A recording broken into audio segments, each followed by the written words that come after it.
Shayxontohur tumani, Jalariq mavzesida joylashgan 5 xonali kvartiramizni egalarining nomerini opisaniyaga qo'yib qo'yamiz. O'zlariga chiqib bemalol baraka qilsanglar bo'ladi. Bizlarni kuzatishda davom etinglar. Domlada podyezdlar akkuratniy bo'lgan joylar kam. Bugun shunaqalardan bittasiga kelganmiz.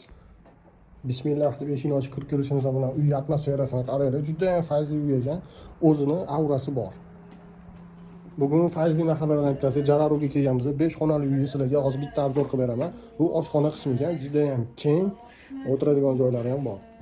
Kirganimizda to'g'ri xona zal, yetarlicha katta, remontlari ham juda ham yaxshi holatda ekan. Kelib bemalol yashasanglar bo'ladi. Zalning yonidagi xona detskiy xona ekan. Remontlariga bitta baho berib qo'yasizlar. Havo aylanishi ham juda ham zo'r ekan. Bu domimizda sanuzel razdelniy bo'ladi, ko'rsanglar bo'ladi. Hozir hammomini ham ko'rsatamiz. To'g'riga kirganimizda kichkina koridor orqali vannasini ko'rsanglar bo'ladi. Juda ham akkuratni saqlangan. Bu 3-xonamizda ko'rsanglar bo'ladi. Jalaruda yana bitta zo'r preimуществоsi qaranglar. O'rtada kattakon deski plashatkasi, mashina qo'yishga joylar bor. Keyingi xonamiz spalni qilib qo'yilgan. Bu yerda yana bitta preimуществоsi, bu yerda balkoni ikkita bo'ladi. Bitta kichkina balkon va bitta 1 metrdan 9 metrgacha cho'zilgan balkonimiz.